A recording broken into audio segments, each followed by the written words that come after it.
Welcome back to another video, and I really wanted to talk about this topic, as I've shared in many videos, around trauma dumping.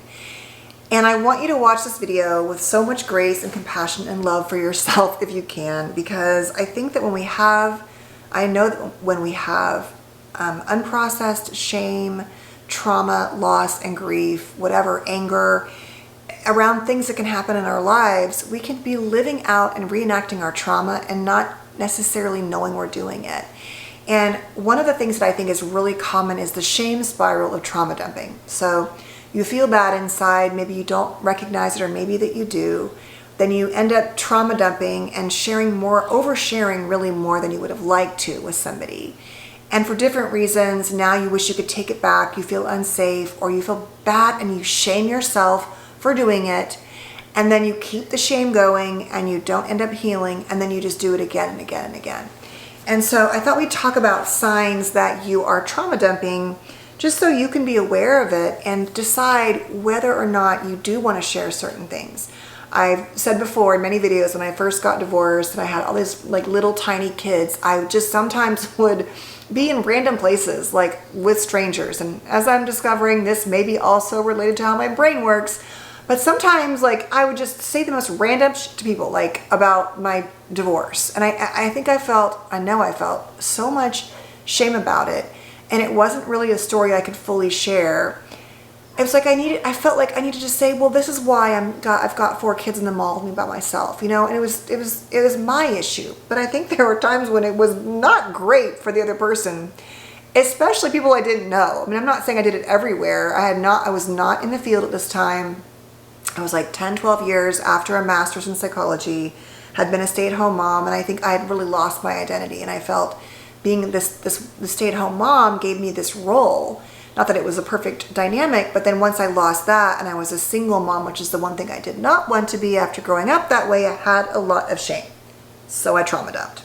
Then I went to the other side and didn't share anything, and now I'm finally here where I think I'm trying to share in ways that I hope feel meaningful more often than not. All right? So number one, how do you know if you're trauma dumping? Number one is that you feel shame around whatever this thing was, this loss, this illness, this divorce, whatever it is, this parenting thing that you do or don't do, and you feel this urge to offload it. And so what you're really trying to do is like get it out. You're trying to purge it, basically. And then justify why you're in this situation, why you had this loss, why you made this mistake, whatever it is. But really, the urge is to offload. It's not really about connecting, because there can be places where sharing our trauma can create depth and connection and feeling meaningful, having meaningful experiences and feeling validated.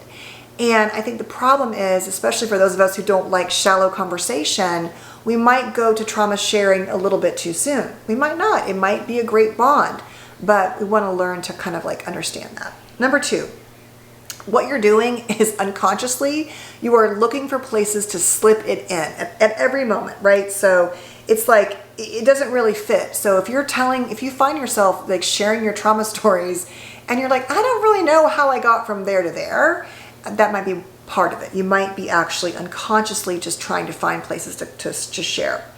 Number three, you feel like you need to let others know that you understand them, that you have it worse, that they don't understand what you've been through. Like, there's a reason why you're doing it, and kind of what I said in the beginning, which is to let others know something about you, but really is about you. There's not necessarily a reciprocity happening in that situation. It's just basically you. Number four, you're telling the same trauma stories over and over again. So it's like the same day, same story, different day. And if there's a theme there and you find yourself that you're always telling the story of, your divorce or your parenting fail or whatever it is, or your parents, and it's just the same thing over and over again, that might be a clue that there's something unprocessed going on there that would benefit from support.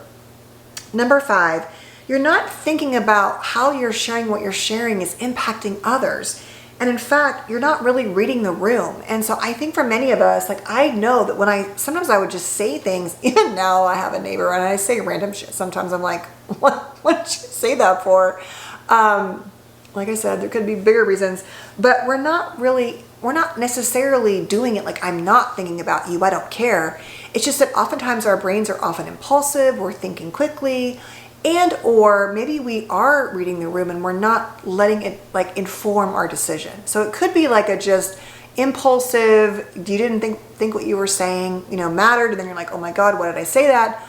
Or it could be that you're showing up feeling so depleted and hurt and wounded and shamed that you're trying to share things, but it's getting in the way of you kind of, saying like, is this really the right level to share? Is this appropriate? Or how is this going to feel for the other person? Could it actually be triggering for them?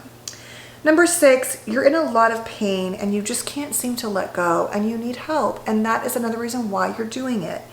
And that is so important. That's what I said in the beginning, like to validate yourself and have compassion.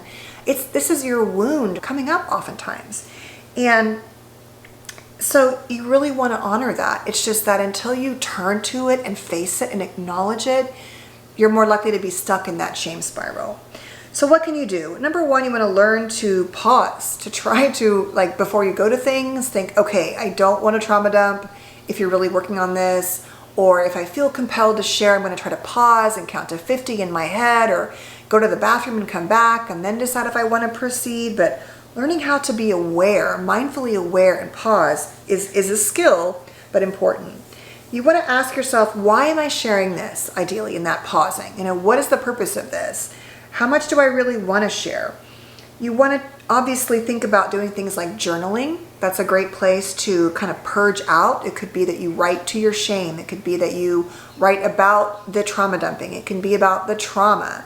Now that can be re-traumatizing, so please make sure that you figure out whether or not that feels appropriate for you through therapy or otherwise. But basically, writing about it can help you kind of work through some things. Obviously, trauma therapies like EMDR, IFS, trauma-informed in general, even using DBT skills can be helpful. You might want to use a voice recording or in your car, say all the things you need to say that you might be saying to someone else, but that you need to just get out sometimes to hear yourself, to process. It's important to know what your triggers are and the signs. So like when you feel maybe anxious or socially insecure, or like no one really knows you, or you really like someone and you want to bond with them. But that might be a trigger where you kind of lose your filter and your ability to kind of manage that. So ideally, going into these situations, being more mindful of, when I don't know people, I tend to do that more. Or when I'm in a store with someone random and I, feel like awkward, I might do it. So things like that. And the last few things are understanding that, that at the end of the day, this is your pain and it is your responsibility to work on it, but that you're just a human being and that sometimes you're going to say and do things that you wish you didn't, and that is okay. That the trauma that you have is valid, your pain is valid, and to try to work on, if you can't necessarily forgive yourself, which I think is hard for many of us to do, to try to imagine, but would you forgive someone else just like you who did the same things? Would you have harsh judgment? And the last thing to know is that more often than not, when people trauma dump, I do think that we feel like we know them better. I think they feel less about it than we do oftentimes, especially if we're in that shame cycle. So it's not always, I don't think it's a bad thing to share your trauma stories. This is just about those of us who kind of just are doing it because we're unhealed and unprocessed and who would like to stop doing it. So please feel free to share more other ideas if you have thoughts about this one. I appreciate you being here so much. And whatever you do, know that, we all do it and you're definitely not alone. So thanks for being here. Please stay safe and well, and I'll see you soon. Bye.